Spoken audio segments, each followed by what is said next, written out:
Hello friends, your welcome to R K Rozgar study. Are K Rozgar study YouTube channel में आपका स्वागत है। अगर आप वीडियो से जुड़े हैं तो प्ले लिस्ट जरूर चेक करें, जिससे आपको पता चल सके कि हम किस प्रकार के कंटेंट देते हैं और हमारे पढ़ाने का तरीका कैसा है। और join Telegram for free PDF. इन प्रश्नों की पीडीएफ प्रैक्टिस करने के लिए आप टेलीग्राम ग्रुप से जुड़े, जिसका लिंक वीडियो के डिस्क्रिप्शन बॉक्स में, वहाँ से आप प्रैक्टिस कर सकते हैं और सोल्यूशन के लिए वीडियो देख सकते हैं। Next class 10 next video. इससे पहले हम ये 9 क्लास है, इससे पहले हम 8 क्लास अपलोड कर दिए, तो आप लोगों का अच्छा सपोर्ट रहा, तो हम ये क्लास नंबर 9 लेके आए हैं। देखिए, इस वीडियो में हम एसएससी जीडी 12 जनवरी 2023 को सेकंड शिफ्ट में पूछे गए जीके के सभी 20 प्रश्नों को एक्स्ट्रा फैक्ट के साथ कवर करेंगे। इन 20 प्रश्नों से आप कम से कम 50 से 70 प्रश्न कवर कर सकते हैं। जैसा कि जानते हैं, एसएससी जीडी की न्यू वैकेंसी आई है नवंबर महीने में, जिसमें टोटल 26,146 पोस्ट हैं, जिसका सीबीटी एग्जाम यानी कंप्यूटर बेस्ड टेस्ट एग्जाम 20 फरवरी से 12 मार्च 2024 के बीच होने जा रहा है। तो उसी को हम टारगेट करके अपने यूट्यूब चैनल पे math, reasoning, Hindi, GK, GS की अल्टरनेटिव क्लास दे रहे हैं। तो आप जाकर प्लेलिस्ट में जरूर देखें। देखिए, एसएससी जीडी का हम एग्जाम 2023 में दिए थे, जो हमारा एग्जाम था 24 जनवरी 2023 को। तो देखिए, हमारा पेपर आप जाकर प्लेलिस्ट में देख सकते हैं। आपके विश्वास के लिए वीडियो बनाए थे, तो आप जाकर प्लेलिस्ट में जरूर देखें। आइए हम टाइम वेस्ट न करते क्लास स्टार्ट करते हैं। प्रश्न नंबर पहला, निम्न में से कौन सा तिलहन रबी फसल और खरीफ फसल दोनों के रूप में उगाया जाता है? इसमें से कौन सी तिलहन फसल है जो रबी और खरीफ दोनों के मौसम में उगाया जाता है, दोनों के रूप में? तो कौन सा है? तो अरंडी के बीज ये रबी और खरीफ दोनों में उगाए जाते हैं। यह एक तिलहन फसल है, यह एक तिलहन बीज होता है, तो जिसे दोनों रूप में उगाया जाता है। देखिए, पूछेगा रबी की फसल, तो रबी की फसल सर्दियों में बोई जाती है, अर्थात अक्टूबर और नवंबर में। रबी की फसल सर्दियों में बोई जाती है, यानी अक्टूबर और नवंबर में। और यह अक्टूबर नवंबर में बोई जाती है और मार्च अप्रैल में काट ली जाती है। रबी की फसल अक्टूबर नवंबर में बोई जाती है और मार्च अप्रैल में काट ली जाती है। देखिए, बसंत क्वेश्चन पूछेगा किस ऋतु में रबी की फसल काटी जाती है, तो आपको बता दें बसंत ऋतु कहा जाता है। बसंत ऋतु कहा जाता है जब रबी की फसल काटी जाती है। मार्च अप्रैल का महीना बसंत ऋतु कहलाता है। और देखिए, इसमें कौन कौन सी रबी की फसल है, तो रबी की फसल में सबसे मुख्य है गेहूँ। बहुत पूछता है, गेहूँ, सरसों, चना, मटर, ये सभी रबी की फसल है। तो रबी की फसल की बुआई अक्टूबर नवंबर महीने में होती है, शीत ऋतु के महीने में, और बसंत ऋतु के महीने में यानी मार्च अप्रैल के महीने में काट ली जाती है। अब हम आ जाएंगे खरीफ की फसल। खरीफ की फसल कौन सी होती है? तो खरीफ की फसल की मुख्य फसल है, खरीफ की फसल में मुख्य फसल है जिसे हम कहते हैं चावल। रबी की खरीफ की फसल मुख्य है चावल, मक्का, बाजरा, गन्ना, कपास, मूंगफली, ये सभी खरीफ की फसल हैं। ये कब बोई जाती है? तो खरीफ की फसल गर्मी महीने में बोई जाती है, यानी मार्च अप्रैल महीने में बोई जाती है और अक्टूबर नवंबर महीने में काटी जाती है। खरीफ की फसल मार्च अप्रैल महीने में बोई जाती है और अक्टूबर नवंबर महीने में काटी जाती है। नेक्स्ट प्रश्न पे आएंगे। खरीफ की फसल आपको बता दिए कौन कौन सी होती है, तो इसे आप देख लेंगे। प्रश्न नंबर 2, निम्नलिखित में से किस मुद्दे पर लोकसभा और राज्यसभा को समान शक्तियां प्राप्त नहीं है? देखिए, प्राप्त नहीं है दिया है, किसमें से कौन से मुद्दे पर राज्यसभा और लोकसभा को समान शक्तियां प्राप्त नहीं है? उच्च न्यायालय और उच्च न्यायालय के न्यायाधीशों पर महाभियोग चलाने पर, राष्ट्रपति पर महाभियोग चलाने पर, संवैधानिक संशोधन करना। देखिए, राष्ट्रपति पर महाभियोग चलाने पर समान शक्तियां दोनों के पास है।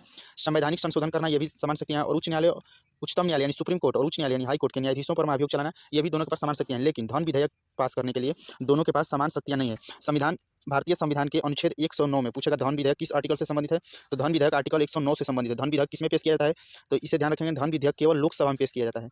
धन विधेयक केवल लोकसभा में पेश होता है। लोकसभा को जनता का सदन कहते हैं, जिसे लोकसभा को निम्न सदन भी कहा जाता है, इसे जनता का सदन कहते हैं। तो लोकसभा में धन विधेयक पास होता है। राज्यसभा धन विधेयक पर चर्चा और संशोधित का सुझाव दे सकती है, लेकिन इसे अस्वीकार या संशोधित नहीं कर सकती है। धन विधेयक यह सिर्फ लोकसभा में धन विधेयक केवल लोकसभा में पेश होता है। तो लोकसभा में धन विधेयक पारित होता है। और देखिए, लोकसभा संसद का निचला सदन होता है, जिसे जनता की सदन भी कहते हैं। लोकसभा की वर्तमान में सीटें कितनी अगर पूछेगा, तो लोकसभा की वर्तमान में, लोकसभा के बारे में बात करें तो लोकसभा की वर्तमान में 545 सीटें हैं। लोकसभा की वर्तमान में 545 सीटें हैं, जिसमें से 543 सीटें केंद्र शासित प्रदेश से है और 2 एग्लो इंडियन से संबंधित है, जो राष्ट्रपति नामांकित करते हैं। और राज्यसभा को संसद का ऊपरी सदन कहते हैं, इसे अस्थायी सदन भी कहा जाता है। राज्यसभा के सदस्य सीधे लोगों द्वारा नहीं चुने जाते, बल्कि राज्य विधानसभाओं के सदस्यों द्वारा चुने जाते हैं। पूछेगा राज्यसभा की वर्तमान में कितनी सीटें? तो राज्यसभा की वर्तमान में 245 सीटें हैं, जिसमें से 233 सदस्य राज्य और केंद्र शासित प्रदेश द्वारा चुने जाते हैं, प्लस 12 सदस्य राष्ट्रपति मनोनीत करते हैं, जो कला, साहित्य, विज्ञान या सामाजिक सेवा के क्षेत्र में उपलब्धि प्राप्त किए रहते हैं। हम आ जाएंगे। अब देखिए, पूछेगा कि राज्यसभा किस आर्टिकल से संबंधित है? इसका ट्रिक है सरला। इसका ट्रिक क्या है? तो इसका ट्रिक है सरला। 79 राज्यसभा आर्टिकल 80 और लोकसभा आर्टिकल 81। नेक्स्ट प्रश्न पे आ जाएंगे।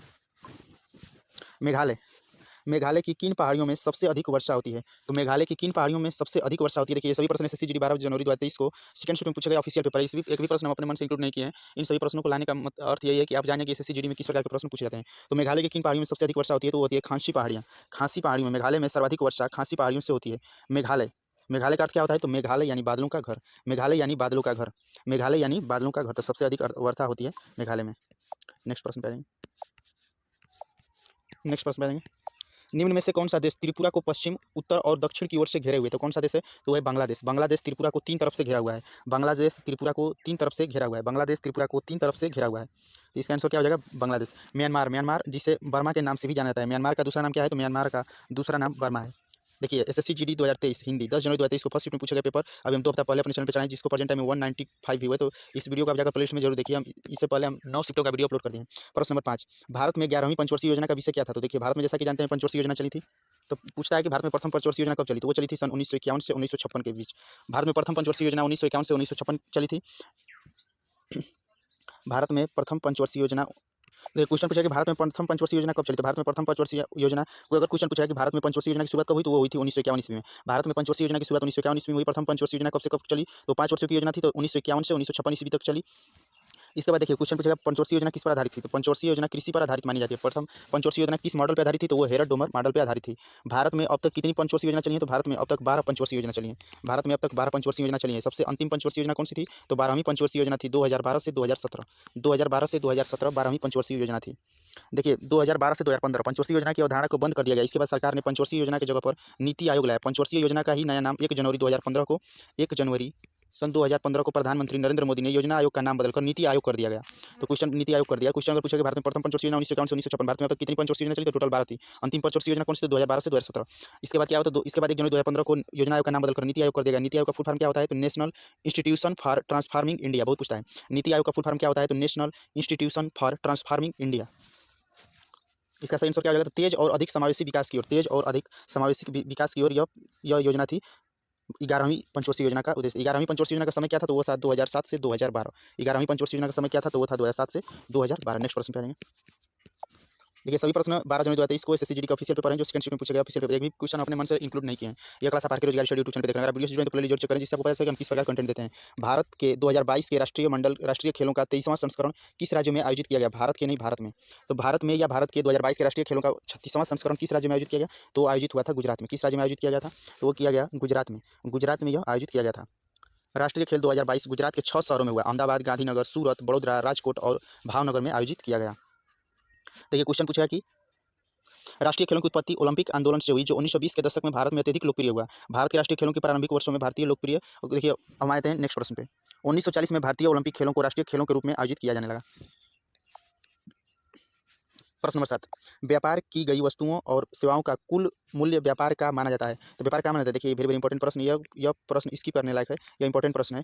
तो देखिए जैसे कि जानते हैं एसएससी की न्यू वैकेंसी है, जिसमें टोटल 26,140 पोस्ट है, तो उसी को हम टारगेट करके, जिसका एग्जाम 20 फरवरी से 12 मार्च के बीच होने जा रहा है, तो उसी को टारगेट करके हम यह क्लास लेकर आए, ताकि आपको पता चले कि पिछले साल एसएससी जीडी में किस प्रकार के जीके के क्वेश्चन पूछे गए। अपने चैनल पर मैथ का भी सोल्यूशन करा रहे हैं, हिंदी का भी, रीजनिंग का भी, जीके का भी, तो आप जाकर प्लेलिस्ट में जरूर देखें। इसका सही आंसर क्या होगा, तो इसका सही आंसर हो जाएगा आयतन।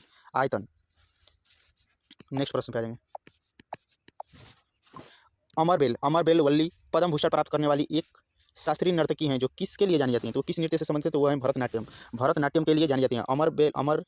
अल्लरमेल वल्ली ये किस नृत्य के जानी जाती हैं, तो ये भरतनाट्यम के लिए जानी जाती हैं। भरतनाट्यम किस राज्य का लोक नृत्य है, तो भरतनाट्यम तमिलनाडु राज्य का लोक नृत्य है। भरतनाट्यम तमिलनाडु राज्य का लोक नृत्य है। मोहिनीअट्टम कहाँ का है, तो मोहिनीअट्टम केरल का शास्त्रीय नृत्य है। मोहिनीअट्टम केरल का शास्त्रीय नृत्य है। मोहिनीअट्टम केरल का शास्त्रीय नृत्य है। कुचिपुड़ी कहाँ का है, तो कुचिपुड़ी आंध्र प्रदेश का शास्त्रीय नृत्य है। कुचिपुड़ी आंध्र प्रदेश का शास्त्रीय नृत्य है। इसका ट्रिक है कि अंधे आदमी को कच्ची पूड़ी खिला दिया। और कथकली कहाँ का है, तो कथकली केरल राज्य का है। और कथक कहाँ का है, तो कथक उत्तर प्रदेश का है। मोहिनीअट्टम हो गया केरल। यक्षगान कहाँ का है, तो यक्षगान तमिलनाडु कर्नाटक का है। यक्षगान कहाँ का है, तो यक्षगान कर्नाटक का है। एक क्लास आप are K Rozgar study YouTube channel पे देख रहे हैं। वीडियो जो प्ले चेक करें। देखिए हम एसएससी जीडी का जीके का देखिए अभी 11 दिन पहले वीडियो अपलोड किए हैं, तो उस पर प्रेजेंट टाइम में 256 व्यू है, तो उस वीडियो को आप जाकर प्लेलिस्ट में जरूर देखिए। देखिए यही पर जो 26 की 140 पोस्ट आई है, तो उसके लिए हम ये क्लास लेकर आए हैं। भारत के संविधान का अनुच्छेद 17 किससे संबंधित है, तो भारतीय संविधान में अनुच्छेद 17 किससे संबंधित है। ये वेरी इंपॉर्टेंट प्रश्न है, क्योंकि ये प्रश्न बहुत ज़्यादा पूछती है एसएससी। ये किससे संबंधित है, तो अस्पृश्यता का उन्मूलन से संबंधित है। आर्टिकल 17 अस्पृश्यता का उन्मूलन से संबंधित है। और देखिए विधि के समक्ष समानता किस आर्टिकल से संबंधित है, तो आर्टिकल 14 से संबंधित है। विधि के समक्ष समानता आर्टिकल 14। उन्मीलन उपाधियों का उन्मीलन यह किस आर्टिकल से संबंधित है, आर्टिकल 18 से। उपाधियों का उन्मीलन आर्टिकल 18 से संबंधित है। और शिक्षा का अधिकार किस आर्टिकल से संबंधित है, तो शिक्षा का अधिकार यह आर्टिकल 21A से संबंधित है। शिक्षा का अधिकार यह आर्टिकल 21A से संबंधित है। आर्टिकल 21A क्या कहता है, तो आर्टिकल 21A कहता है कि भारतीय राज्यों में 6 से 14 वर्ष की आयु के सभी बच्चों को निःशुल्क और अनिवार्य शिक्षा मिलेगी। तो आर्टिकल 21 शिक्षा का अधिकार देता है, जो भारतीय संविधान में 6 से 14 वर्ष के सभी बच्चों को निःशुल्क शिक्षा का प्रावधान किया गया है। और ये बहुत पूछता है आर्टिकल 15 क्या है, तो आर्टिकल 15 वो है कि जाति के आधार पर भेदभाव नहीं किया जाएगा। और देखिए क्वेश्चन पूछता है कि आर्टिकल 44 किससे संबंधित है, तो आर्टिकल 44 संबंधित है समान नागरिक संहिता यानी यूनिफॉर्म सिविल कोड, समान नागरिक संहिता से संबंधित है। क्वेश्चन पूछता है समान नागरिक संहिता लागू करने वाला भारत का एकमात्र राज्य कौन सा है, तो वो है गोवा। गोवा क्षेत्रफल की दृष्टि से सबसे छोटा राज्य है। गोवा भारत का क्षेत्रफल की दृष्टि से सबसे छोटा राज्य है।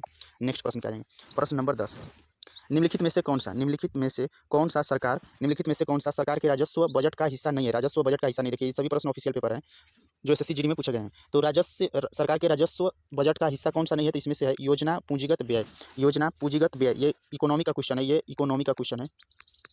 तो ये भी क्वेश्चन थोड़ा अच्छे लेवल का है। नेक्स्ट प्रश्न पे आ जाते हैं। प्रश्न नंबर 11। देखिए पेज नंबर 11 का मोटिवेशनल क्विज है, तो इसे आप ध्यान देंगे। हर कोशिश में शायद सफलता नहीं मिल पाती मेरे दोस्तों, लेकिन हर सफलता का कारण कोशिश ही होता है। तो हर कोशिश में सफलता नहीं मिल पाती मेरे दोस्तों, लेकिन याद रखना कि हर सफलता का कारण कोशिश ही होता है। तो कोशिश करते रहिए, क्योंकि अगर हारने के डर से खेलेंगे ही नहीं तो जीतेंगे कैसे। और देखिए हम एसएससी जीडी का एग्जाम दिए हैं, जो हमारा एग्जाम हुआ था 24 जनवरी 2023 को। तो देखिए हम आप अपने चैनल पे अपलोड कर दिए हैं सभी, हिंदी का, मैथ, रीजनिंग, जीके, जीएस का। तो आप जाकर सभी का प्लेलिस्ट में वीडियो देखिए। देखिए 5 मना यूट्यूब चैनल बनाए थे, जिसपे प्रेजेंट टाइम में 1300 सब्सक्राइबर आज के डेट में जुड़ चुके हैं। इससे हमारे इस चैनल से 1300 लोग जुड़ चुके हैं, 1320 लोग, सॉरी 1320 लोग जुड़ चुके हैं। तो आप जाकर प्लेलिस्ट में जरूर वीडियो देखिए। ये अभी हाल ही में 5 महीने पहले चैनल बनाया गया उसी समय। और देखिए एसएसबी ट्रेडमैन का भी हम इंस्टॉल के अपलोड किए हैं सभी सोल्यूशन के साथ, हिंदी, जीके और मैथ का हम किस मेथड से किस प्रकार करते हैं। देखिए उसको प्रेजेंट टाइम में 260 लोग देखे हैं। और इसमें एसएसबी में हमारा सिलेक्शन भी हुआ, लेकिन फाइनल में हम रह गए। तो आप जाकर उसे आप देखिए, हम सब किस चीज़ बताएंगे, ट्रेडमैन में, कुक में क्या होता है, कैसे होता है, सब कुछ हम स्टेप बाय स्टेप बताएं। ऋग्वेद सूक्तों का संग्रह है। ऋग्वेद में कितने सूक्त हैं, क्वेश्चन डायरेक्ट पूछता है। तो ऋग्वेद में 1028 सूक्त हैं। जैसा कि जानते हैं एसएससी की नवंबर महीने में नई वैकेंसी है, जिसमें 26,140 पोस्ट, उसी को टारगेट करके हम क्लास दे रहे हैं, जिसका एग्जाम 20 फरवरी से 12 मार्च 2024 बीच होने जा रहा है। तो ऋग्वेद में टोटल 1028 सूक्त हैं। क्वेश्चन पूछेगा मंडलों की संख्या कितनी है। तो ऋग्वेद में कुल 1028 सूक्त हैं, जिसमें मंडल जिन्हें मंडल के नाम से भी जाना जाता है। मंडलों की संख्या कितनी है, तो 10 मंडल, 10 मंडल है। और ये क्वेश्चन पूछेगा, क्वेश्चन पूछता है, बहुत पूछता है कि सबसे, क्वेश्चन पूछता है कि कितने मुख्य वेद होते हैं। तो मुख्य वेद माने गए हैं प्राचीन हिंदू शास्त्रों के अनुसार 4 प्रकार के वेद होते हैं। ये होते हैं ऋग्वेद, सामवेद, ऋग्वेद, सामवेद, यजुर्वेद, ऋग्वेद, श्यामवेद, अजुर्वेद, और होता है अथर्ववेद। कौन सा होता है, तो वो होता है अथर्ववेद, अथर्ववेद। देखिए 4 प्रकार के वेद होते हैं। तो ऋग्वेद में 1028 सूक्तों का वर्णन है। ऋग्वेद, इसमें संस्कृत में एक रचित 1028 सूक्तों का वर्णन है। ऋग्वेद से ही गायत्री मंत्र लिया गया है। क्वेश्चन पूछता है कि गायत्री मंत्र किस वेद से लिया गया है, तो वो ऋग्वेद से लिया गया है। ऋग्वेद के तीसरे मंडल से। क्वेश्चन पूछता है किस मंडल से, तो ऋग्वेद के तीसरे मंडल से गायत्री मंत्र का उल्लेख है, यानी गायत्री मंत्र लिया गया है। और देखिए सामवेद से क्या संबंधित है, तो सामवेद से संबंधित है संगीत। संगीत सामवेद से संबंधित है। संगीत सामवेद से संबंधित है। संगीत सामवेद से संबंधित है। नेक्स्ट प्रश्न पे आ जाएंगे। प्रश्न नंबर 12। देखिए सभी प्रश्न एसएससी जीडी 12 जनवरी 2023 को सेकंड शीट में पूछेगा, ऑफिशियल जीके का प्रश्न है। तो अपने चैनल पे मैथ का भी सोल्यूशन करा रहे हैं, जीके का भी और हिंदी का भी। और रीजनिंग आप जाकर प्लेलिस्ट में जरूर वीडियो देखिए। निम्नलिखित में से कौन मार्च 2022 में उत्तर प्रदेश के मुख्यमंत्री बने। तो उत्तर प्रदेश के मुख्यमंत्री मार्च 2022 में कौन बने, तो देखिए 2017 इनका कार्यकाल रहा। 2017 से 5 साल का कार्यकाल रहा। तो 2017 से 2022 तक। 2017 से पहले अगर क्वेश्चन पूछा कि 2017 से पहले, मार्च 2017 से पहले कौन थे, तो वो थे अखिलेश यादव। मार्च 2017 से पहले उत्तर प्रदेश के मुख्यमंत्री थे अखिलेश यादव, मार्च 2017 से पहले। इसके बाद मार्च 2017 से 2022 तक रहे योगी आदित्यनाथ। और 2022 क्वेश्चन पूछा है मार्च 2022 में उत्तर प्रदेश मुख्यमंत्री कौन बने हैं, तो 2022 से अभी तक हैं भी योगी आदित्यनाथ। इनका ये दूसरा लगातार कार्यकाल है। उत्तर प्रदेश भारत के 7 राज्यों में से एक है जहाँ राज्य विधानमंडल द्विसदनीय है, जिसमें 2 सदन है, विधानसभा और विधान परिषद। उत्तर प्रदेश में विधानसभा और विधान परिषद दोनों हैं। उत्तर प्रदेश में लोकसभा की सर्वाधिक सीटें टोटल कितनी है, तो वो हैं 80। और राज्यसभा की भी सर्वाधिक सीटें, भारत के सभी स्टेट के अनुसार राज्यसभा की सर्वाधिक सीटें भी उत्तर प्रदेश में टोटल हैं 31 और लोकसभा की 80 सीटें हैं। नेक्स्ट प्रश्न पे आएंगे। जुलाई 2022 में युवजन श्रमिक रायथू कांग्रेस पार्टी के आजीवन अध्यक्ष के रूप में किसे चुना गया। देखिए ये स्किप करने लायक क्वेश्चन है, और ये करंट अफेयर का क्वेश्चन है, लेकिन थोड़ा अच्छे लेवल का क्वेश्चन है। ये कौन हो जाएंगे, तो जगन मोहन रेड्डी। कौन हो जाएंगे, तो इसके सही आंसर हो जाएंगे जगन मोहन रेड्डी। नेक्स्ट प्रश्न। ये क्लास आप are K Rozgar study YouTube channel पर, अगर वीडियो सुने तो प्लेलिस्ट जरूर चेक करें। नेक्स्ट प्रश्न। वस्तुओं या सेवाओं की अंतर राज्य आपूर्ति पर कर लगाने और संग्रह करने का प्रावधान निम्नलिखित में से किस एक अधिनियम द्वारा पारित किया गया था, तो वह केंद्रीय वस्तु और सेवा कर अधिनियम। केंद्रीय वस्तु और सेवा कर अधिनियम, जिसे क्या कहा जाता है, जिसे कहा जाता है CGST। जैसा कि जानते हैं जीएसटी का होता है गुड्स यानी कि वस्तु और सेवा कर अधिनियम, जीएसटी यानी कि गुड्स एंड सर्विस टैक्स। तो सी लग गया तो केंद्रीय हो गया, तो सी। देखिए क्वेश्चन पूछा है कि भारत में यह कब लागू हुआ जीएसटी। तो भारत में जीएसटी 1 जुलाई 2017 को लागू हुआ। बहुत पूछता है कि भारत में जीएसटी कब लागू हुआ, तो 1 जुलाई 2017 को। और पूछता है कि भारत में नोटबंदी कब हुई थी। भारत में नोटबंदी कब हुई थी, तो वो हुई थी 8 अगस्त सन 2016 को। 8 अगस्त सन 2016 को भारत में नोटबंदी हुआ था, और 1 अगस्त 2017 को भारत में जीएसटी लगा था। जीएसटी भारत में जो लागू हुआ किस मॉडल पर आधारित है, तो वो कनाडा मॉडल पर आधारित है। किस देश के मॉडल पे, तो कनाडा देश के मॉडल पर आधारित है। हम आ जाएंगे नेक्स्ट प्रश्न पे। अवध को अंग्रेजों ने मिला लिया था। तो अवध को अंग्रेजों ने किस वर्ष अपने मिला लिया था, तो अवध को अंग्रेजों ने कब मिला लिया था, तो अवध को अंग्रेजों ने 1856 ईस्वी में मिला लिया था। अवध का विलय अंग्रेजों ने 1856 ईस्वी में अवध को 1856 ईस्वी में अंग्रेजों ने अपने में मिला लिया था। अवध को आगरा और अवध के संयुक्त प्रांत के रूप में ब्रिटिश प्रशासन में शामिल किया गया था। नेक्स्ट प्रश्न। देखिए एसएससी जीडी में इस प्रकार क्वेश्चन पूछते हैं। आप अगर बच्चों के लेवल जैसा या लुसेंट का किताब पढ़ते हैं तो उससे कोई फायदा नहीं। देखिए आप किस प्रकार के एसएससी में क्वेश्चन पूछे जाते हैं, तो इस क्वेश्चन कराने का एक ही मतलब है कि आप जाने किस प्रकार क्वेश्चन पूछे जाते हैं। प्रसिद्ध भारतीय मुक्केबाज मैरी कॉम किस राज्य से हैं। देखिए अगर क्वेश्चन पूछा कि मैरी कॉम किस खेल से संबंधित है या किस कौन सा हॉबी है, तो ये मुक्केबाज से संबंधित है। मैरी कॉम मुक्केबाज से संबंधित है। तो मैरी कॉम किस राज्य से हैं, तो म से मैरी कॉम, म से मुक्केबाजी और म से मणिपुर। म से मुक्केबाजी, म से मैरी कॉम और म से मणिपुर राज्य। तो मैरी कॉम कहाँ के हैं, तो मैरी कॉम मणिपुर राज्य के हैं। जैसा कि जानते हैं कि एसएससी जीडी की न्यू वैकेंसी 26,146 पोस्ट है, जिसका एग्जाम 20 फरवरी से 12 मार्च के बीच होने जा रहा है। उसी को टारगेट करके हम यह क्लास लेकर आए हैं। तो मैरी कॉम मुक्केबाजी से संबंधित है, यह किस राज्य के हैं, तो यह मणिपुर राज्य के हैं। निम्नलिखित में से किस त्योहारों का त्योहार, देखिए वेरी इंपॉर्टेंट प्रश्न कर लेंगे, क्योंकि यह प्रश्न डायरेक्ट पूछा जाएगा एसएससी जीडी के एग्जाम में। तो त्योहारों का त्योहार किसे कहा जाता है, तो त्योहारों का त्योहार कहा जाता है हॉर्नबिल फेस्टिवल को, यानी हॉर्नबिल महोत्सव को। हॉर्नबिल महोत्सव को त्योहारों का त्योहार कहा जाता है। यह कहाँ मनाया जाता है, तो यह मनाया जाता है नागालैंड। देखिए क्वेश्चन पूछता है कि हार्नबिल फेस्टिवल किस राज्य का नृत्य है, तो यह नागालैंड का एक शास्त्रीय कार्यक्रम है, तो यह नागालैंड से संबंधित है। देखिए बहुत पूछता है कि हार्नबिल फेस्टिवल नागालैंड से हो गया। यह क्लास आप are K Rozgar study YouTube channel, अगर वीडियो में तो पहले करें। यह सभी प्रश्न 12 जनवरी 2023 को सेकंड शिफ्ट में पूछेगा, ऑफिशियल पेपर है। तो देखिए क्वेश्चन को टाइप करने में बहुत टाइम लगता है, तो अगर आप लोगों को कंटेंट और वीडियो पसंद है तो इसे लाइक जरूर करिए और हमारा मनोबल जरूर बढ़ाइए लाइक शेयर करके। नेक्स्ट प्रश्न पे आ जाएंगे। प्रश्न नंबर, इस फेलेराइट निम्न में से किस धातु का अयस्क है। देखिए वेरी वेरी इंपॉर्टेंट प्रश्न, ऐसे प्रश्न स्किप करने पड़ेंगे या तो फिर तुक्का मारना पड़ेगा। तो जैसा कि जानते हैं कि एसएससीजीडी में 1/4 की नेगेटिव मार्किंग हो गई है इस बार, तो आप इन सभी प्रश्नों को भी आजमा सकते हैं। ये सभी प्रश्न ऑफिशियल पेपर हैं। तो इस फेलेराइट निम्न में से किस धातु का अयस्क है, तो ये किसका अयस्क है, तो यह जस्ता का अयस्क है। यह किस धातु का अयस्क है, तो यह जस्ता का अयस्क है। किस धातु का अयस्क है, तो यह जस्ता का अयस्क है। टीन, टीन का सिंबल होता है टीएन, एजी होता है चांदी का, और तांबा का होता है सीयू, जिसे कॉपर भी कहा जाता है। नेक्स्ट प्रश्न पे आ जाएंगे। केवल पादप कोशिकाओं में मौजूद होते हैं, तो कौन सा केवल पादप कोशिकाओं में मौजूद होता है। माइटोकॉन्ड्रिया नहीं, माइटोकॉन्ड्रिया नहीं, माइटोकॉन्ड्रिया केवल पादप कोशिका में मौजूद नहीं होता है। केंद्रक भी नहीं होता है, गोल्जी कॉय भी नहीं, लेकिन प्लास्टिड, प्लास्टिड। देखिए ये भी क्वेश्चन स्किप करने लायक है, या तो आपको तुक्का मारना पड़ेगा या फिर स्किप करना पड़ेगा, क्योंकि यह बायो का प्रश्न है लेकिन अच्छे लेवल का प्रश्न है। ये सभी प्रश्न देखिए ऑफिशियल पेपर है, तो इसका आंसर हो जाएगा प्लास्टिड। नेक्स्ट प्रश्न है, भारत के किस राज्य में निशांगंधी नृत्य उत्सव मनाया जाता है। देखिए वेरी वेरी इंपॉर्टेंट प्रश्न, और ये भी प्रश्न स्किप करने लायक है और इंपॉर्टेंट प्रश्न है, क्योंकि ऐसे प्रश्न को तुक्का ही मारना पड़ेगा। तो ये भारत के किस राज्य में निशांगंधी नृत्य मनाया जाता है, तो वो भारत के केरल राज्य में। देखिए नेक्स्ट, देखिए जैसा कि एसएससीजीडी का हम भी देखिए एसएससीजीडी का माई आंसर की यानी हमारा आंसर की are K Rozgar study YouTube channel पे आप वीडियो देख रहे हैं, तो आपको विश्वास के लिए बनाए थे। तो आप प्लेलिस्ट देखिए, 5 महीना पहले यूट्यूब चैनल बनाया था, जिस पे प्रेजेंट टाइम में 1320 लोग सब्सक्राइब कर चुके हैं। तो अगर आप लोगों का, अगर आप लोगों की इच्छा, आप जाकर प्लेलिस्ट में वीडियो देखिए, जिसको देखिए हम अपलोड किए अपने आंसर की, तो इसे 399 लोग देख चुके हैं। तो मुख्यमंत्री को मुख्यमंत्री पद की शपथ कौन दिलाता है, इसका उत्तर आप लोग कमेंट बॉक्स में कमेंट करके जरूर दीजिएगा, जिससे हमको पता चल सके कि आप लोग वीडियो को फुल टाइम वॉच कर रहे हैं। तो थैंक्स फॉर वाचिंग, वीडियो को देखने के लिए धन्यवाद। अगर वीडियो पसंद है इसे लाइक करिए, शेयर करिए, चैनल को सब्सक्राइब करके बेल आइकन जरूर प्रेस करें, जिससे हम कोई वीडियो अपलोड करें तो आपको नोटिफिकेशन जरूर मिलेगा। कमेंट बॉक्स में कमेंट करके अपनी राय जरूर दीजिए वीडियो से related. Are K Rozgar study class आप are K Rozgar study YouTube channel पे देख रहे थे। प्लेलिस्ट अगर आप वीडियो से जुड़े तो आपसे रिक्वेस्ट है कि आप एक बार प्लेलिस्ट जरूर चेक करें, क्योंकि अपने चैनल पे मैथ का भी चैप्टर वाइज यूपी पुलिस, एसएससीजीडी सहित अन्य सभी वनडे कंपटीशन को टारगेट करके मैथ का चैप्टर वाइज क्लास दे रहे हैं, और एसएससीजीडी का प्रीवियस ईयर का क्वेश्चन का मैथ रीजनिंग हिंदी जीके का सॉल्यूशन दे रहे हैं। तो आप जाकर अगर आप वीडियो से जुड़े तो प्लेलिस्ट जरूर चेक करिए, और join Telegram for free PDF class की पीडीएफ पाने के लिए टेलीग्राम ग्रुप से जुड़े, जिसका लिंक वीडियो के डिस्क्रिप्शन बॉक्स में है। वहाँ से आप इन प्रश्नों की प्रैक्टिस भी कर सकते हैं और सोल्यूशन के लिए वीडियो भी देख सकते हैं। और नेक्स्ट शिफ्ट 10 कमिंग सून, इस ये क्लास नंबर 9 है, इससे पहले हम 8 क्लास अपलोड कर दिए, तो आप लोगों का अच्छा सपोर्ट रहा, तो इसको बाद हम क्लास नंबर 10 लेकर आएंगे। जैसे जानते हैं एसएससीजीडी की न्यू वैकेंसी नंबर मैंने आई है, जिसमें टोटल 26,140 पोस्ट है, उसी को टारगेट करके हम ये क्लास लेकर आए हैं, जिसका एग्जाम 20 फरवरी से 12 मार्च के बीच होने जा रहा है, ताकि आपको पता चल सके कि एसएससीजीडी में किस प्रकार क्वेश्चन पूछे जाते हैं। तो थैंक्स फॉर वाचिंग, वीडियो को लाइक शेयर सब्सक्राइब जरूर करें।